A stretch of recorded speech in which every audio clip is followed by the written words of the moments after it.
दोस्तों नमस्कार। लाल किले की प्राचीरों से गूंजती राहुल गांधी की आवाज। आप सबकी जानकारी में यह तो था ही कि 24 दिसंबर 2022 को यात्रा दिल्ली में प्रवेश करेगी और शाम के समय राहुल गांधी और भारत जोड़ो यात्रा लाल किले पहुंचेंगे। लाल किले से गूंजती हुई राहुल गांधी की आवाज पूरे देश को एक संबोधन है। दिल्ली का लाल किला राजनीति का वह केंद्र स्थल है जहां से हर राजनेता अपनी बात राष्ट्र को कहना चाहता है। मैं अगर यह कहूं वर्तमान राजनीतिक स्थिति को देखते हुए कि अगर किसी राजनेता के मन में क्या बात छिपी हुई है तो उसके मन में यह बात अवश्य छिपी है कि मैं एक बार लाल किले से इस राष्ट्र को संबोधन करूं। यह उनकी एक अभिलाषा है। लाल किले की प्राचीरों से टकराती हुई राहुल गांधी की आवाज एक संकेत है परिवर्तन का, जो इस राष्ट्र में अब होने जा रहा है। अब चाहे स्वयं राहुल गांधी कहें या पूरी कांग्रेस कहे, भारत जोड़ो यात्रा एक सामाजिक यात्रा है, लेकिन राहुल गांधी की लाल किले की प्राचीर से टकराती हुई आवाज की प्रतिध्वनि यह कह रही है, एक राजनीतिक संकेत दे रही है कि अब बदलाव हो रहा है। प्रथम बदलाव तो स्वयं कांग्रेस में हो रहा है। कांग्रेस को एक ऐसा राजनेता मिला है, एक गद्दावर नेता के रूप में राहुल गांधी उभर रहे हैं। आज़ादी के बाद से पंडित जवाहरलाल नेहरू, इंदिरा गांधी और अंशतः राजीव गांधी वह अंतिम गद्दावर नेता थे जो कांग्रेस को लीड करते थे। और उसके बाद कांग्रेस में एक लंबे समय के बाद राहुल गांधी उस खाली जगह को भरने का प्रयास कर रहे हैं जिसकी कमी लंबे समय से कांग्रेस पार्टी में दिख रही है।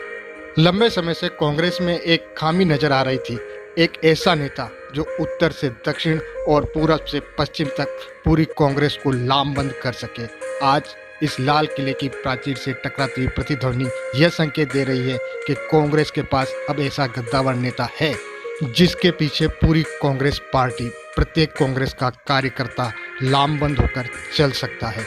लाल किले की प्राचीरों से टकराती हुई प्रतिध्वनि से मुझे यह सुनाई दे रहा है, 108 दिनों तक चल रही इस पद यात्रा से प्राप्त ख्याति को 3000 किलोमीटर से अधिक कदमों से नापी हुई राहुल गांधी की दूरी को भुनाने का, केश करने का समय आ गया है।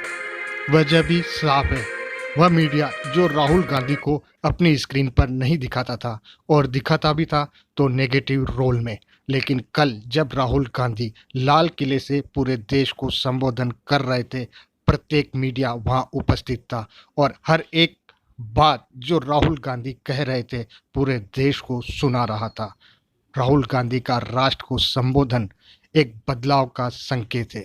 कल तक जब राहुल गांधी अपनी बात रखते थे, उनकी बात दबा दी जाती थी, मीडिया उनकी बात पूरे देश को प्रसारित नहीं करता था। कल वह क्षण था जब राहुल गांधी बोल रहे थे और वही मीडिया उसे प्रसारित कर रहा था। जिस मीडिया से उन्हें शिकायत रही है वो कल मीडिया को, समाज को, सत्ता को आईना दिखा रहे थे और वही मीडिया जिस पर 24 घंटे सत्ता की चाटुकारिता का आरोप लगा हुआ है, जो सत्ता की न्यूज को ही चलाता है, उसकी स्क्रीन पर कल भारत के पीएम नरेंद्र मोदी नहीं थे, विपक्ष का नेता राहुल गांधी दिख रहा था। सपना क्या था? आज आप अपने जूते के नीचे देखो, मेड इन चाइना, शर्ट के पीछे देखो, मेड इन चाइना। सपना यह था जब चाइना का ये कोई युवा बेजिंग की दुकान में जाके शर्ट खरीदे, उसके पीछे लिखा हो मेड इन फरीदाबाद। वो पूछे भैया ये फरीदाबाद क्या है, ये कौन सी जगह है? ये था सपना आपका और यही सपना हमें पूरा करना है, क्योंकि अंत में भाइयों बहनों, अंत में 21वीं सदी के दुनिया में हिंदुस्तान को चाइना के साथ कंपटीशन करना ही होगा और चाइना को कंपटीशन में हराना होगा।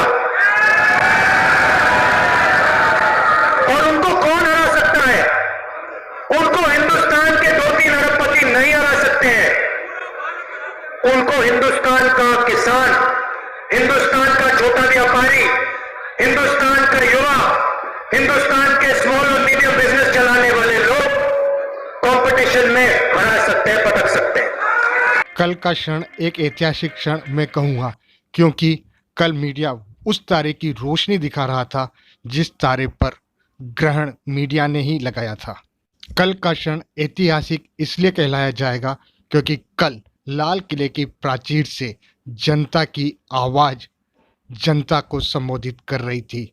राहुल गांधी की आवाज़ जो एक पद यात्रा के जरिए जनता की आवाज़ बन गई है, लाल किले की प्राचीर से गूंज रही थी। प्रथम बार ऐसा हुआ होगा जब जनता का संबोधन जनता से हो रहा था। लाल किले की प्राचीर से सत्ता की आवाज़ तो कई बार गूंजी है, लेकिन जनता की आवाज़ पहली बार मेरे नज़रिए में सत्ता की आवाज़ के विपरीत होकर गुंजायमान हो रही है। दोस्तों, एक बात यहाँ मैं स्पष्ट कहता हूँ, भारत जोड़ो यात्रा भले ही एक सामाजिक यात्रा है, लेकिन कांग्रेस पार्टी मूलतः एक राजनीतिक दल है और राहुल गांधी मूलतः एक राजनेता है। लाल किले की प्राचीर से टकराकर आती हुई प्रतिध्वनि स्पष्ट संकेत दे रही है एक राजनीतिक बदलाव का, और सत्ता में बैठे हुए दरबारी समझ गए हैं अब घंटी बज गई है परिवर्तन की। आप सभी को राम राम सा।